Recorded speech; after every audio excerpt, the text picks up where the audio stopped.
વિદ્યાર્થી મિત્રો, ઓનલાઈન ક્લાસમાં સ્વાગત છે। આજે આપણે ગેસ, વીજળી, પાણી એની સવલત માલિક તરીકે આપવામાં આવે તે સવલત કેવી રીતે કરપાત્ર થાય છે તે આપણે જોઈશું કે ભાઈ આ જે સવલત છે ગેસ, વીજળી, પાણી પોતાના આંતરિક સાધનોમાંથી પૂરું પાડે, એટલે કે એનું ઉત્પાદન કરતા હોય કે માલિક। દાખલા તરીકે વીજળી કંપની છે, વીજળીનું ઉત્પાદન કરતી હોય, ત્યાર પછી ગેસ કંપની છે, ગેસનું ઉત્પાદન કરતી હોય, તો ત્યાં સંજોગોમાં એ સવલત માલિક પોતાના કર્મચારીઓને આપે ત્યાં સંજોગોમાં તેની જે પડતર છે એ પડતર કિંમત એ સવલતની કિંમત ગણાય। એટલે માલિકની દ્રષ્ટિએ તેની એકમ દીઠ ઉત્પાદન પડતર, એમાંથી કર્મચારી પાસેથી વસૂલ કરેલ રકમ, જે રકમ આવે તે સવલતની કિંમત ગણાશે। લખો, ચાલો જોઈએ। ગેસ, વીજળી, પાણીની સવલત। ગેસ, વીજળી, પાણીની સવલત। જો આ સવલત માલિક પોતાના આંતરિક સાધનમાંથી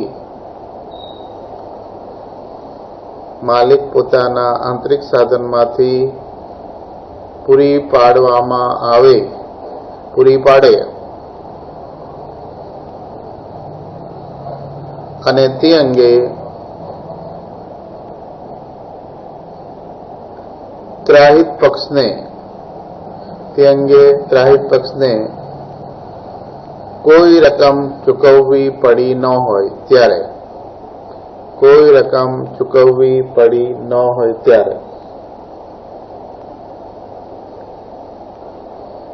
વિગત અને રકમ રૂપિયા।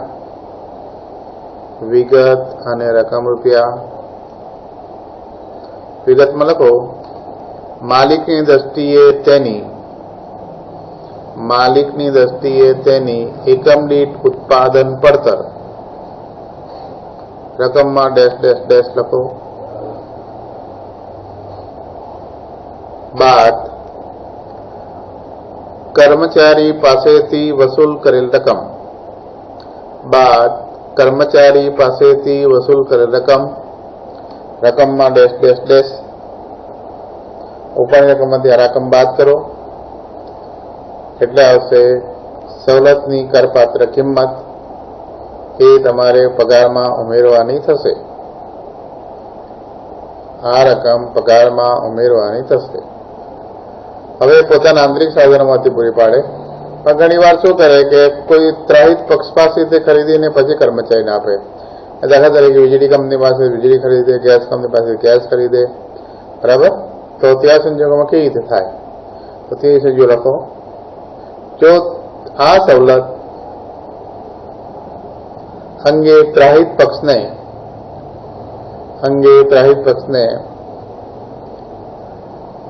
માલિક દ્વારા રકમ ચૂકવવામાં આવી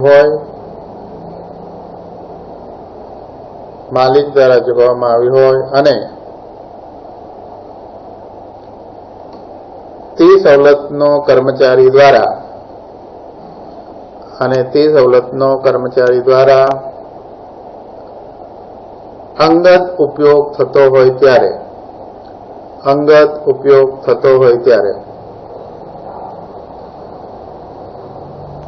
વિગત અને રકમ રૂપિયા।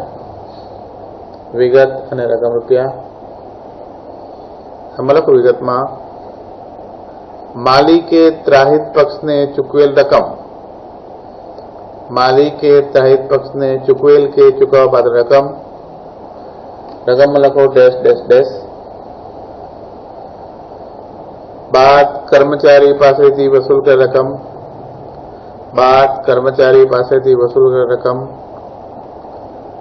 રકમમાં લખો ડેશ ડેશ ડેશ, એટલે આવશે કરપાત્ર સવલતની કિંમત,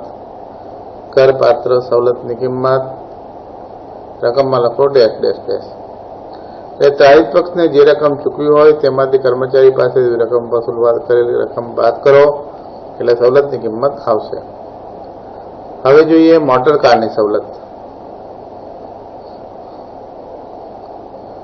મોટર કારની સવલત। હવે મોટર કાર આપવામાં આવે એનો નિભાવ ખર્ચ છે માલિક ભોગવે, કેટલીક વાર કર્મચારી ભોગવે, ડ્રાઈવર આપવામાં આવે, ડ્રાઈવરનો પગાર માલિક ચૂકવે અથવા કર્મચારી ચૂકવે. તો આવા સંજોગોમાં સવલતની કિંમત કેવી રીતે કરપાત્ર ગણાય એ આવકવેરા ધારા મુજબ એની જોગવાઈઓ કરવામાં આવી છે તે આપણે જોઈશું. લખો, હેડિંગ આપો, મોટર કારની સવલત. મોટર કારની સગવડ અથવા સવલત. એમાં લખો,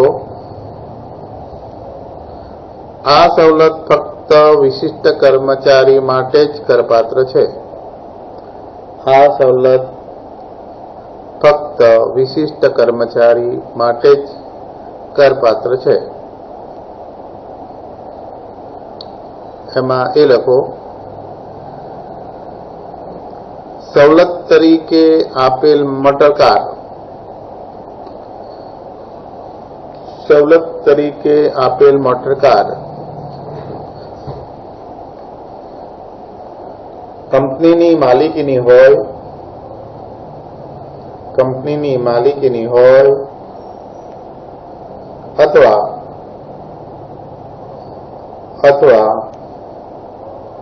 માલિક તે અંગે ભાડું ચૂકવતા હોય ત્યારે, માલિક તે અંગે ભાડું ચૂકવતા હોય ત્યારે, એટલે કંપનીની માલિકીની મોટર કાર હોય અથવા કંપની ભાડે લઈ બીજા પાસે અને તેનું ભાડું ચૂકવતા હોય ત્યારે. એમાં એક લખો, જો મોટરકારનો કર્મચારી દ્વારા, જો મોટરકારનો કર્મચારી દ્વારા ફક્ત ઓફિસ કામ માટે જ ઉપયોગ થતો હોય તો, ફક્ત ઓફિસ કામ માટે જ ઉપયોગ થતો હોય તો, કર્મચારી ઓફિસના કામ માટે મોટરકારનો ઉપયોગ કરે તો એ સંપૂર્ણ કરમુક્ત સવલત ગણાય. કેમ કે પોતાના અંગત ઉપયોગ માટે, ધંધાના વિકાસ માટે કે ધંધાને આગળ વધારવા માટે કામ કરતો હોય છે, એટલે એ સવલત સંપૂર્ણ કરમુક્ત ગણાશે. એટલે લખો, સંપૂર્ણ કરમુક્ત સવલત ગણાશે. સંપૂર્ણ કરમુક્ત સવલત ગણાશે. હવે 2 નંબર આપો. જો એ મોટરકારનો સંપૂર્ણપણે, જો એ મોટરકારનો સંપૂર્ણપણે ફક્ત કર્મચારીના અંગત વપરાશ માટે જ ઉપયોગ થતો હોય તો, ફક્ત કર્મચારીના અંગત વપરાશ માટે જ ઉપયોગ થતો હોય તો, એટલે કર્મચારી જેનો ઉપયોગ કરતો હોય, પોતાના અંગત વપરાશ માટે કરતો હોય ત્યારે સવલતની કિંમત લખો,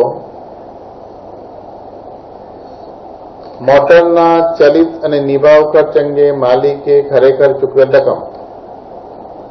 વિગતન રકમ રૂપિયા લખો, મોટરના ચલિત અને નિભાવ ખર્ચ અંગે માલિકે ખરેખર ચૂકવેલ રકમ.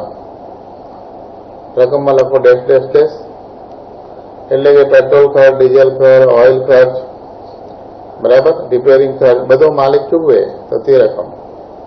રકમમાં લખો ડેશ ડેશ ડેશ, વત્તા માલિકની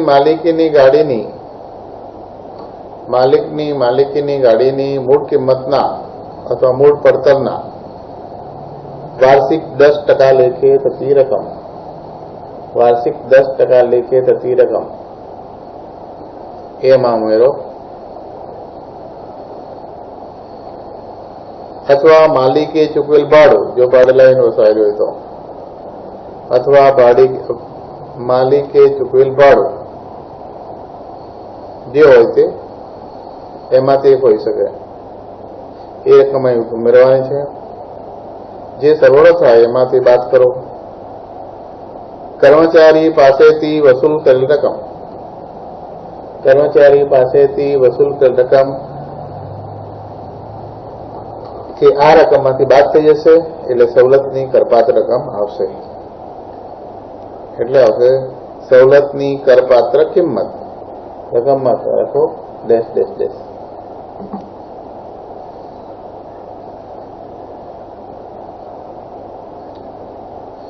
હવે પહેલી વાત થઈ આપણે મોટરકારનો અંગત હેતુ, મોટરકાર ધંધાકીય હેતુ, બરાબર. આપણે જોઈએ કે કેટલોક સમય જે છે એ ધંધા માટે વપરાય, કેટલોક કર્મચારીના અંગત વપરાશ માટે વપરાય, તો એની સવલતનું મૂલ્યાંકન કેવી રીતે થાય છે તે જોજો. લખો, જો મોટરકારનો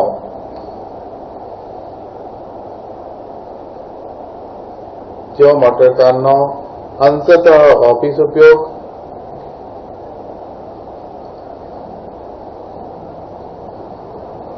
અને અંશતઃ ધંધાકીય ઉપયોગ થતો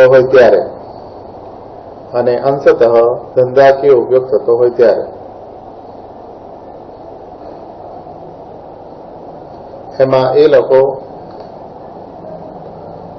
ચલિત અને નિભાવ ખર્ચ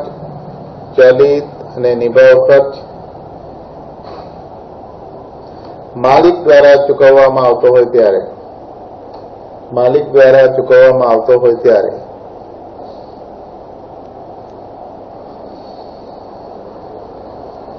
એ બધા જ ખર્ચ માલિક ચૂકવે ત્યારે સવલતની કિંમત કેટલી ગણાય? તો મોટરકારની ક્યુબિક કેપેસિટી હોય, એની કેપેસિટી હોય કે 1.6 લીટર 1.6 લીટરથી વધારે અથવા 1600 સીસી સુધી વધારે. સામાન્ય રીતે મોટરકાર છે 800 સીસી, 1000 સીસી, 1200 સીસી, 1600 સીસી આ પ્રમાણે ક્ષમતા હોય છે. સીસી એટલે ક્યુબિક કેપેસિટી, હોર્સ પાવર. મોટરમાં કેમ હોર્સ પાવર હોય છે તેમ આપણે મોટરકારની ક્યુબિક કેપેસિટી એટલે કેરિડ કેપેસિટી એમાં એક લખો, એન્જિનની ક્યુબિક કેપેસિટી 1.6 લીટર. કૌંસમાં લખો 1600 સીસી થી વધુ ક્ષમતા ન હોય, 1600 સીસી થી વધુ ક્ષમતા ન હોય તો માસિક રૂપિયા 1800.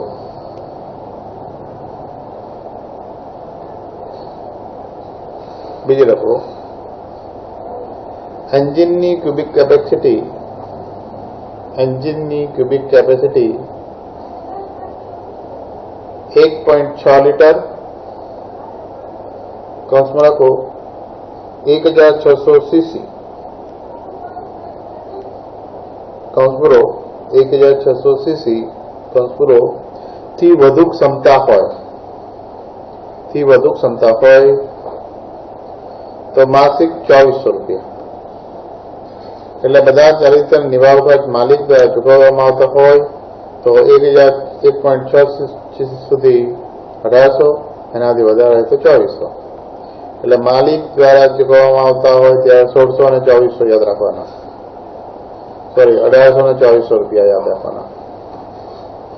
અને માલિક દ્વારા ચૂકવવામાં ન આવતો હોય તો કર્મચારી ચૂકવે ત્યારે કેટલા થાય તે જોઈશું. અને સાથે ડ્રાઈવર આપ્યો તો ડ્રાઈવરની સવલત પાછી માસિક રૂપિયા 900. લખો, ડ્રાઈવરની સવલત હોય તો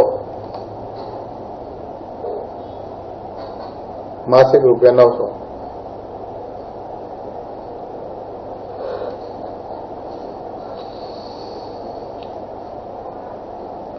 હવે આગળની વખત લખો, ચલિત અને નિભાવ ખર્ચ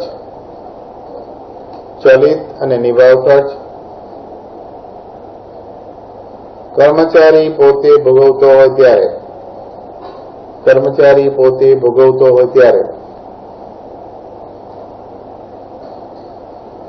એટલે બધા ખર્ચ મોટરકારના પેટ્રોલ ડીઝલ બધા ખર્ચા એ કર્મચારી ભોગવે ત્યારે એની માસિક સવલતની કિંમત કેટલી ગણાય તે જુઓ. લખો, એન્જિનની cubic capacity 1.6 litre.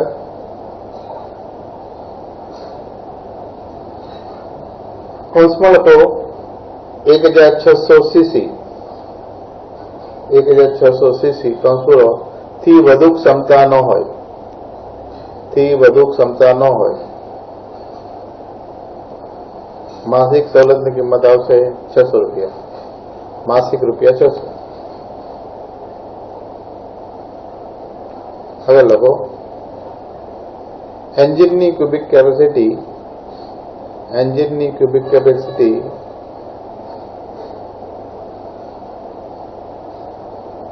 1.6 litre 1.6 litre કૌંસમાં લખો 1600 સીસી કૌંસ પૂરો 1600 સીસી થી વધુ ક્ષમતા હોય,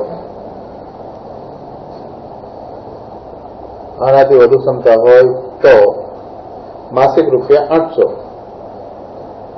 માસિક રૂપિયા 800 ડ્રાઈવરની સવલત હોય તો ડ્રાઈવર આપેલો હોય તો તેના માસિક રૂપિયા 900. એટલે જુઓ કે ચલિત નિભાવખર્ચ માલિક દ્વારા ચૂકવવામાં આવતો હોય તો 1824. જો કર્મચારી ચૂકવતા હોય ચલિત નિભાવખર્ચ તો 600 અને 800. એટલે 1824 યાદ રાખવાના, 600 800 યાદ રાખવાના. પરીક્ષામાં દાખલા જે પૂછાશે તેમાં અંશતઃ ધંધાકીય ઉપયોગ અને અંશતઃ અંગત ઉપયોગના જ પૂછાશે. એટલે ખાસ અહીંયા યાદ રાખજો કેટલા કેટલા રૂપિયા છે તે 1824 600 800. બરાબર. હવે નીચે નોંધ લખો. આ ચાર્ટમાં માસ શબ્દનો અર્થ અથવા માસ શબ્દનો અર્થ સંપૂર્ણ થયેલ માસ ગણવો. માસ શબ્દનો અર્થ સંપૂર્ણ થયેલ માસ ગણવો. એટલે અધૂરા માસને ધ્યાનમાં લેવાનો નથી. બીજું,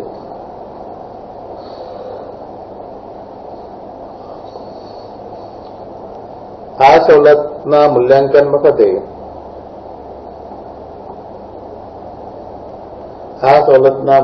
વખતે કર્મચારી પાસેથી વસૂલ રકમ બાદ થશે નહીં.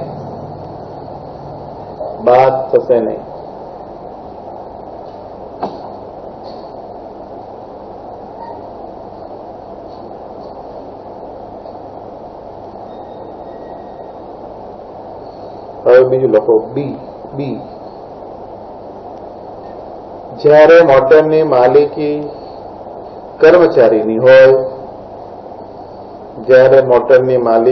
કર્મચારીની હોય અથવા કર્મચારીએ તે મોટર કાર ભાડે રાખી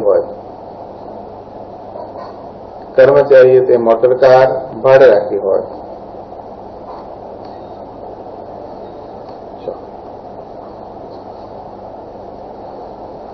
એમાં એક લખો. જો આ મોટરના તમામ ખર્ચા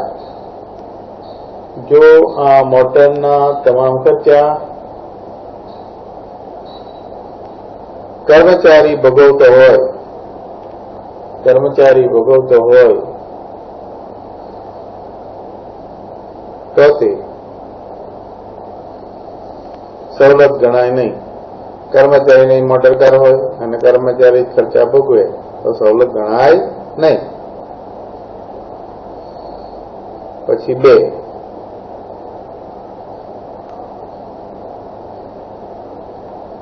આ મોટરનો ચલિત અને નિભાવ ખર્ચ માલિક દ્વારા ચૂકવવામાં આવે ત્યારે એમાં એક લખો.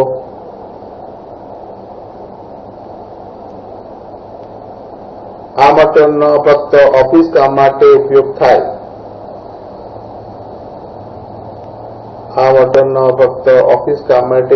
થાય. તો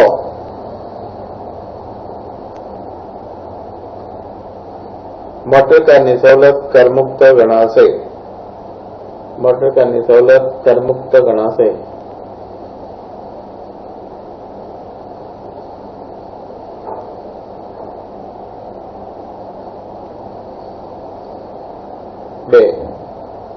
આ મોટરનો સંપૂર્ણપણે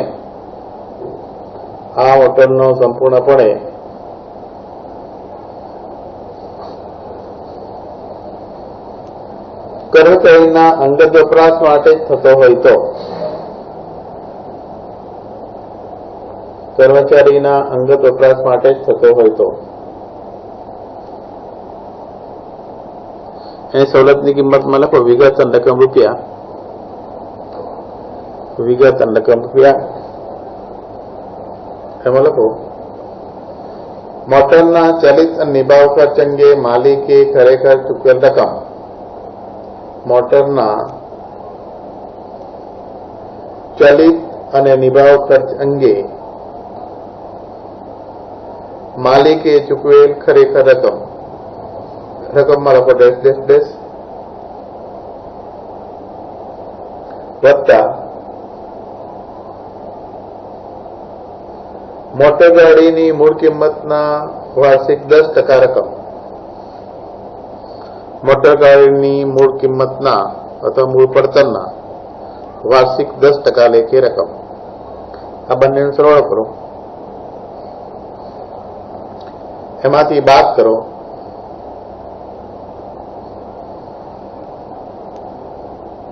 કર્મચારીના પગારમાંથી વસૂલ કરેલ રકમ.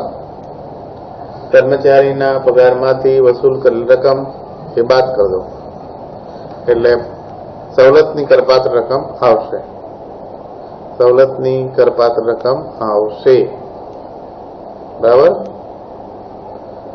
એટલે મોટર કારનો સંપૂર્ણપણે ધંધાકીય ઉપયોગ થાય તો સંપૂર્ણ કરમુક્ત, સંપૂર્ણ અંગત ઉપયોગ થાય તો માલિકે ચૂકવેલ રકમ, એમાં મોટર કારની પડતરના 10% એ સવલતની કિંમત ગણાય.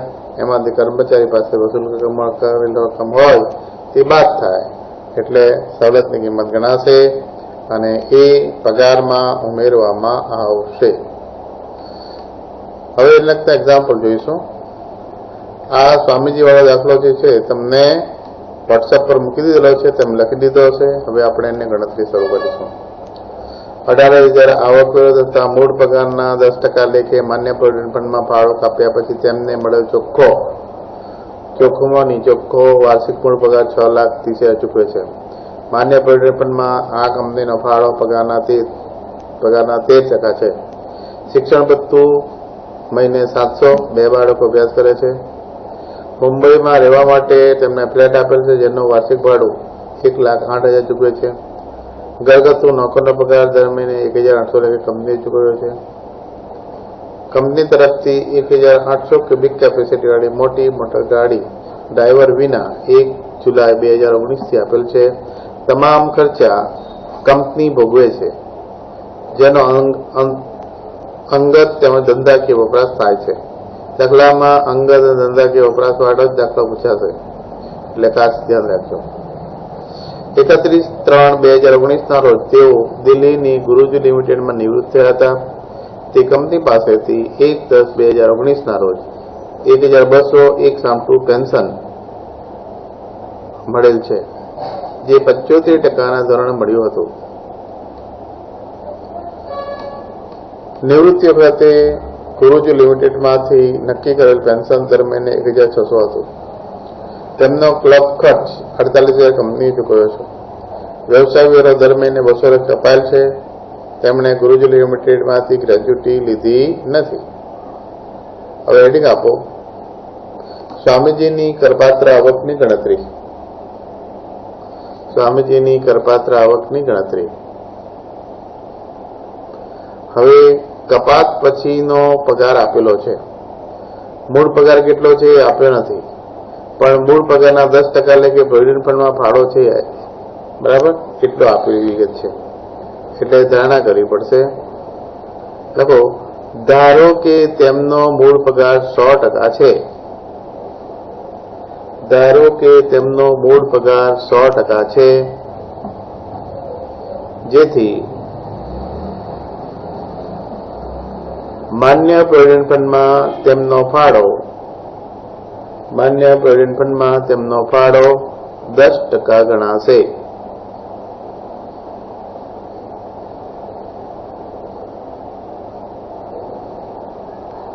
આગળ લખો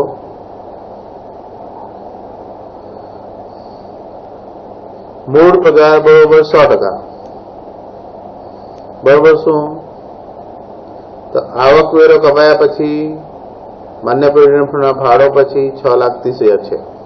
એટલે આવકવેરો વત્તા માન્ય પ્રોવિડન્ટ ફંડમાં ફાળો 10%, માન્ય પ્રોવિડન્ટ ફંડમાં ફાળો 10% વત્તા 6,30,000. 6,30,000.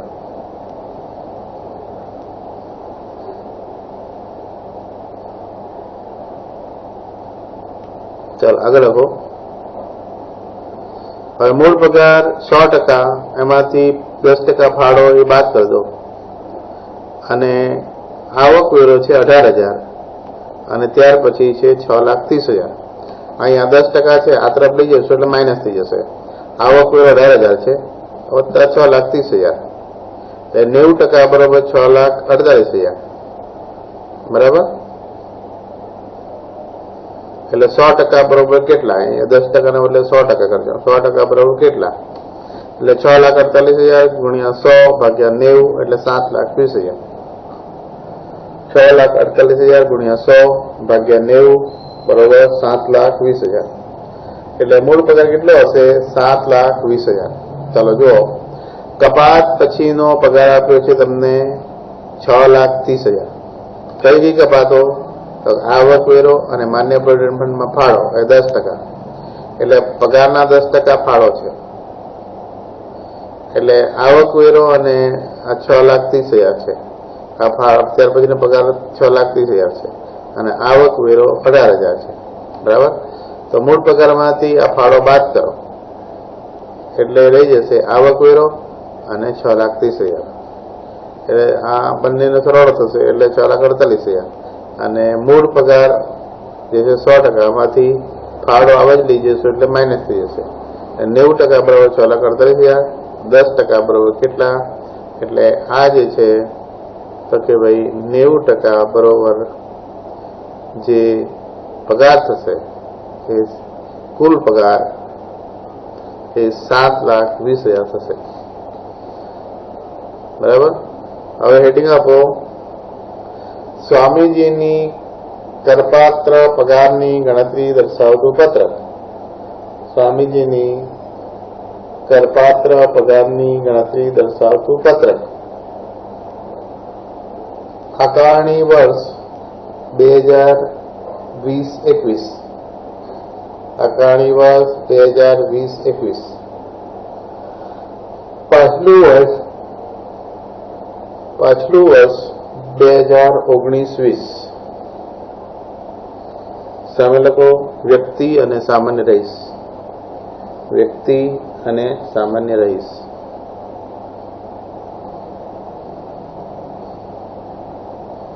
આગળ વધજો.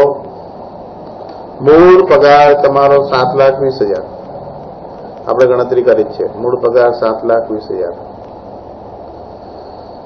પછી માન્ય પ્રોવિડન્ટ ફંડમાં કંપનીનો ફાળો 13% છે બરાબર.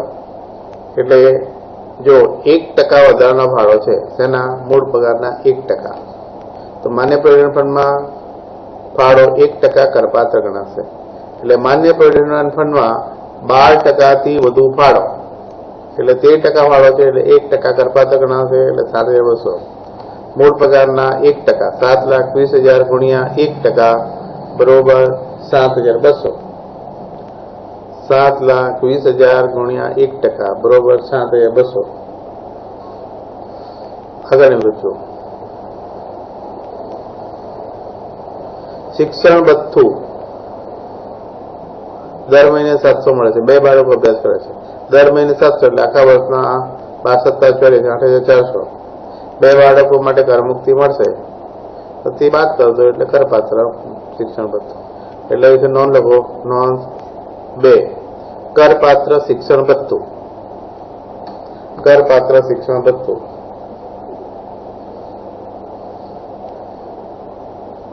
મળેલ શિક્ષણ ભથ્થું 700 ગુણ્યા 12 માસ. મળેલ શિક્ષણ ભથ્થું 700 ગુણ્યા 12 માસ બરોબર 8,400.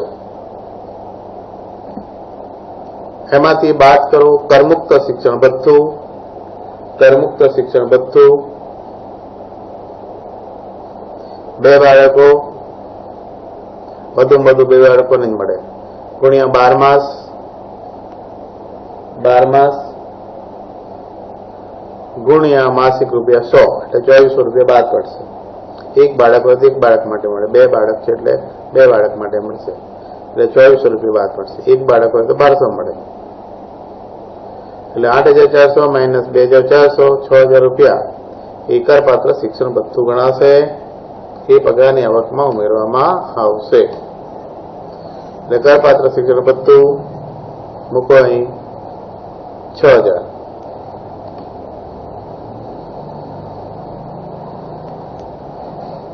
આગળની વસ્તુ આગળમાં પૂછે તે જો મુંબઈમાં રહેવા માટે ફ્લેટ આપેલ જેનું વાર્ષિક ભાડું કંપની 1,08,000 ચૂકવે છે. કંપની ભાડું ચૂકવે છે એનો અર્થ કે કંપનીની પોતાની માલિકીનું મકાન નથી, પણ કંપની ભાડે લીધું છે અને ત્યાર પછી કર્મચારીને આપ્યું છે. તો જે કંપનીની માલિકીનું મકાન ન હોય તો તે પ્રમાણે સવલતનું મૂલ્યાંકન થશે. એટલે લખો, હેડિંગ આપો, બિન સજાવટવાળા મકાનની સવલતનું મૂલ્ય. બિન સજાવટવાળા મકાનની સવલતનું મૂલ્ય નોંધ 3. નોંધ 3 ચાલો નોંધ 3 માં લખો નીચે બિન સજાવટવાળા મકાનની સવલતનું મૂલ્ય. બિન સજાવટવાળા મકાનની સવલતનું મૂલ્ય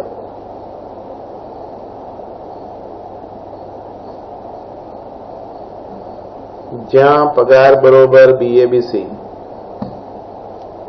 જ્યાં પગાર બરોબર BABC,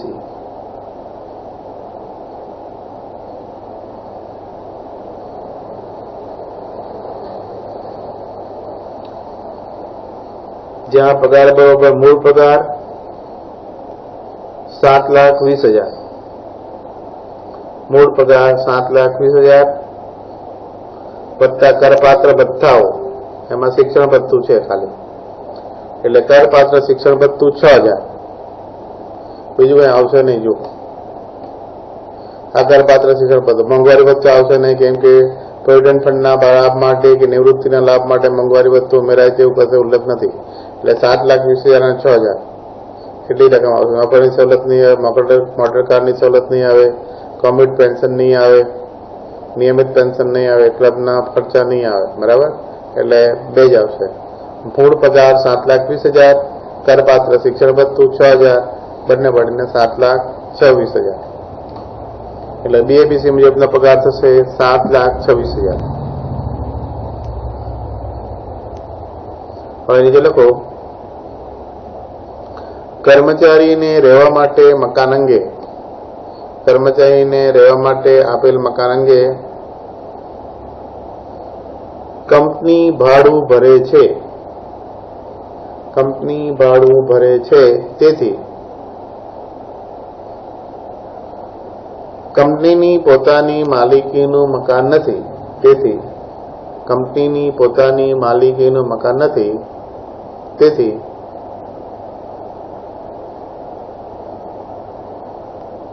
નીચેની 2 રકમો પૈકી, નીચેની 2 રકમો પૈકી જે રકમ ઓછી હોય તે, જે રકમ ઓછી હોય તે બિન સજાવટવાળા મકાનની સવલતની કિંમત ગણાશે.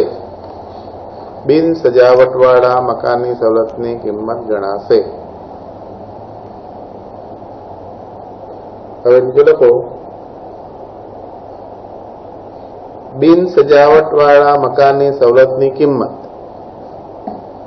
બિન સજાવટવાળા મકાનની સવલતની કિંમત. હવે જો મકાનની કંપનીની માલિકીનું હોય તો BABC મુજબના પગારના 15% તો કંપનીએ ચૂકવેલ ભાડું તેમાંથી ઓછી રકમ હોય તે સવલતની કિંમત ગણાય. એટલે 1 લખો, 1 BABC મુજબના પગારના 15%, BABC મુજબના પગારના 15%.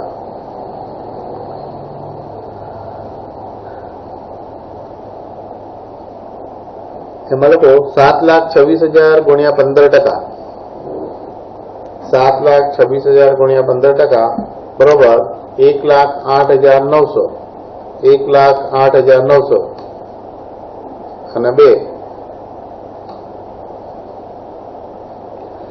કંપનીએ ચૂકવેલ મકાનનું ભાડું, કંપનીએ ચૂકવેલ મકાનનું ભાડું 1,08,000, બેમાંથી જે ઓછું હોય તે 1,08,900 અને 1,08,000, બેમાંથી ઓછું હોય તે આ સવલતની કિંમત ગણાશે, એટલે 1,08,000. બરાબર. એટલે બિન સજાવટ મકાનની સવલતની કિંમત ગણાશે 1,08,000. આગળની વૃત્તિઓ. ઘરગથ્થુ નોકરનો પગાર દર મહિને 1,800. માળીનો પગાર હોય અને મકાન કંપનીની માલિકનો હોય તો માળીનો પગાર એ કંપની મકાનમાં જ ગણાય જાય, પણ અલગથી ગણાય ક્યારે કે કંપનીની માલિકીનું મકાન ન હોય ત્યારે.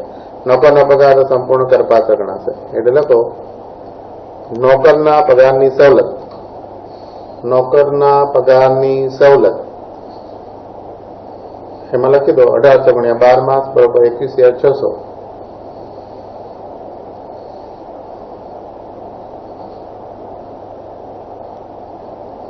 હવે એ લોકો મોટર કારની સવલત, મોટર કારની સવલત એમાં નોંધ નંબર જે આવશે લખો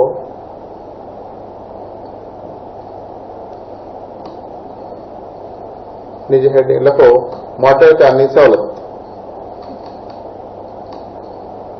હવે સવલત કઈ તારીખથી આપી છે તે જુઓ. ડ્રાઈવર વિના 1,800 કેપેસિટીની આપી છે, ક્યુબિક કેપેસિટી વાળી, 1 જુલાઈ 2019 આપી છે. એટલે લખો મોટરકારની સવલતનો સમય, મોટરકારની સવલતનો સમય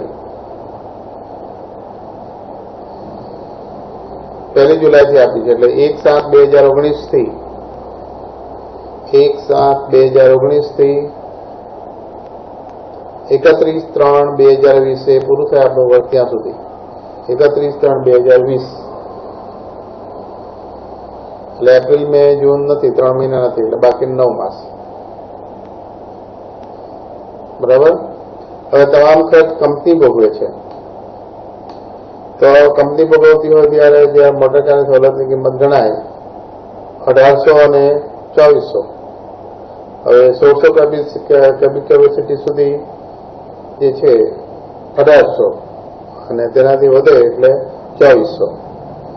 બરાબર. તો 1 મહિનાની સવલતની કિંમત ગણાશે 2,400 રૂપિયા, એવા 9 માસના.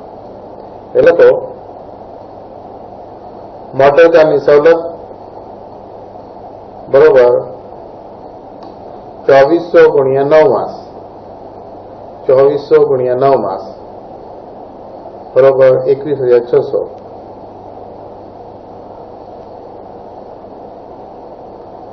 હવે એમણે પેન્શન કોમ્યુટેટ કરાવીને રકમ લીધી છે. જો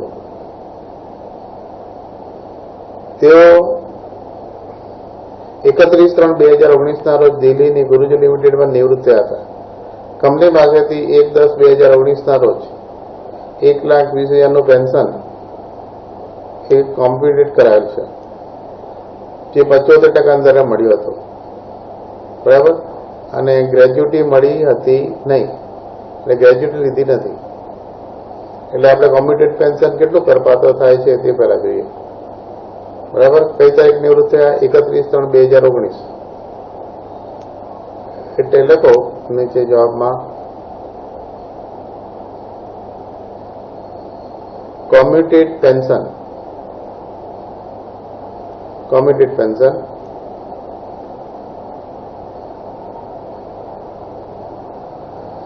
એમાં એક લખો કોમ્યુટેડ થવાને પાત્ર પેન્શનની રકમ, કોમ્યુટેડ થવાને પાત્ર પેન્શનની રકમ.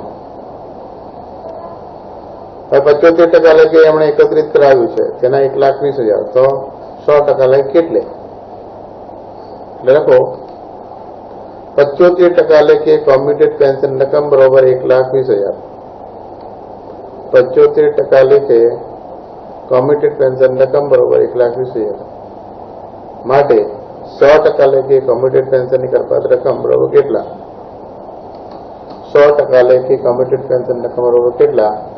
એટલે 1,20,000 ગુણ્યા 100 ભાગ્યા 75%, એટલે 1,60,000. એટલે એકત્રિત થવાને પાત્ર રકમ કેટલી આવશે? 1,60,000.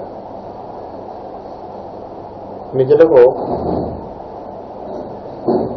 તેમને ગ્રેજ્યુટી મળી નથી, તેમને ગ્રેજ્યુટી મળી નથી, તેથી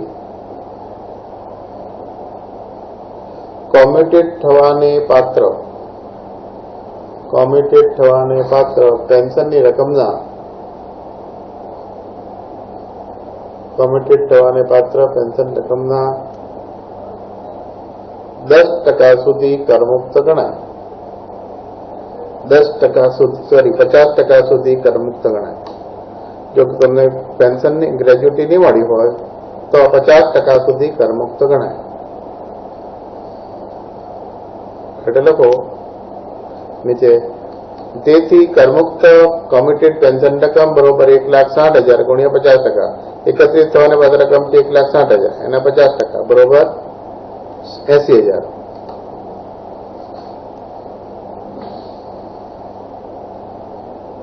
હવે નીચે લખો, મળેલ કોમ્યુટેડ પેન્શનની રકમ બરોબર 1,20,000. મળેલ કોમ્યુટેડ પેન્શન રકમ બરોબર 1,20,000. હવે એમાંથી કરમુક્ત થશે 80,000. એમાંથી બાદ કોમ્યુટેડ કરમુક્ત પેન્શન, કોમ્યુટેડ કરમુક્ત પેન્શન બરોબર 80,000.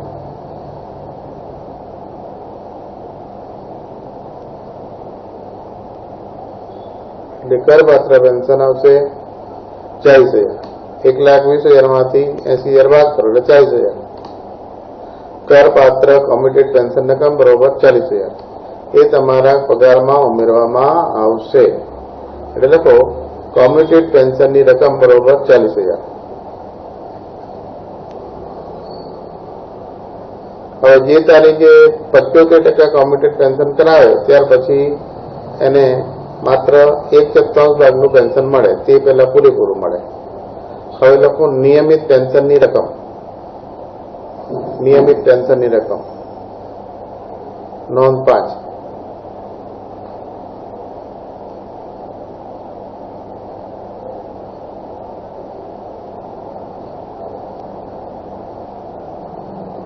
નોંધ 5. ચાલો, નિયમિત પેન્શનનો સમયગાળો, નિયમિત પેન્શનનો સમયગાળો. હવે એ નિવૃત્ત થયા તારીખથી જુઓ 31/3/2019, એટલે ત્યાર પછી એને પૂરેપૂરું પેન્શન મળ્યું હશે. બરાબર, નિવૃત્તિ વખતે કેટલું પેન્શન નક્કી થયું? 1,600 રૂપિયા. એટલે લખો, નિયમિત પેન્શનનો સમય 1/4/2019 થી 1/4/2019 થી 1/10/2019 સુધી પૂરેપૂરું.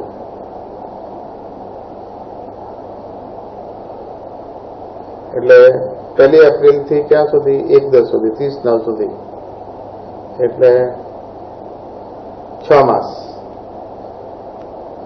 પૂરેપૂરું. એટલે કેટલું મળશે? તો કે દર મહિને 1,600. એટલે લખો, 1,600 ગુણ્યા 9 માસ, 1,600 ગુણ્યા 9 માસ.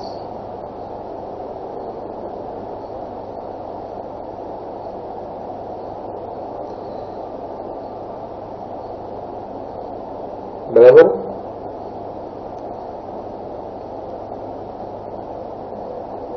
એટલે 14,400.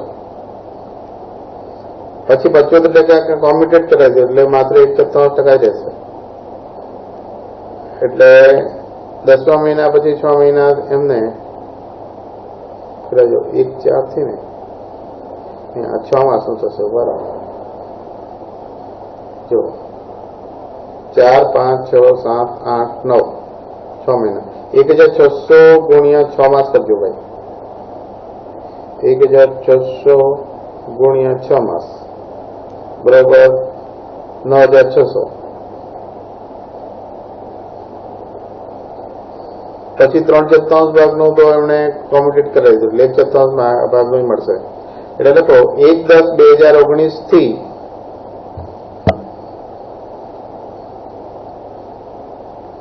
1/10/2019 થી 31/3/2019 31/3/2020 બરોબર 6 માસ. બાકીના 25% ધોરણે પેન્શન મળશે. બાકીના 25% ધોરણે પેન્શન મળશે.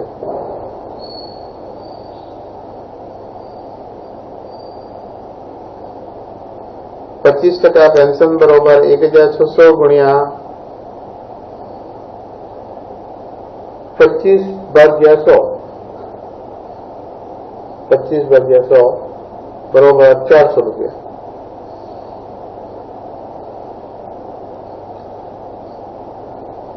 એટલે 6 માસ જુઓ કે 1/10 થી 31/3/2020 સુધી 25% જ મળશે. બાકીના 400 રૂપિયા. એટલે 6 માસ ગુણ્યા 2400. 6 માસ ગુણ્યા 2400 સોરી 6 માસ ગુણ્યા 400 એટલે 2400 રૂપિયા વત્તા 9600 એટલે બંને મળી થશે 12000. નિયમિત પેન્શન થશે 12000 રૂપિયા. એટલે 9600 6 માસનું પૂરા દરે અને 400 રૂપિયા એક વાળા દરે એ 6 માસનો 6 ચોક 2400 બંને મળીને નિયમિત પેન્શન થશે 12000. 9600 અને 2400 બરાબર એટલે 12000 થશે. એટલે નિયમિત પેન્શન ક્યાં સુધી મળશે પૂરા દરે? તો કે નિવૃત્ત થાય કોમ્યુટેડ કરાવ્યું ત્યાં સુધી. કોમ્યુટેડ 75% કરાવ્યું એટલે બાકીનું 25% 1/10 થી મળશે એટલે 400 રૂપિયા મળશે. તે પહેલા 1600 રૂપિયા મળશે. એટલે બંને મળીને અહીં લખી રાખો 9600 વત્તા 2400 એટલે 12000. આગળની વધજો.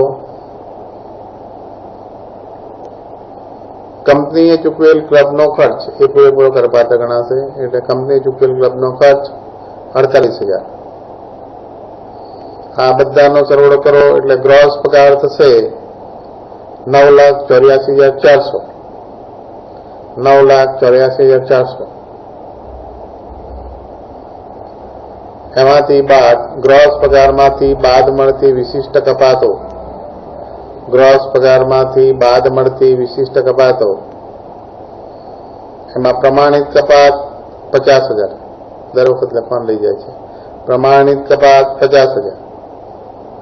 વ્યવસાય વેરો દર મહિને 200 કપાય છે એટલે 2400 રૂપિયા. વ્યવસાય વેરો દર મહિને 200 પ્રમાણે 2400 રૂપિયા એટલે 52,400 બાદ થઈ જશે. એટલે પગારની કરપાત્ર આવશે 9,32,000 રૂપિયા. એટલે આવશે 9,32,000 રૂપિયા.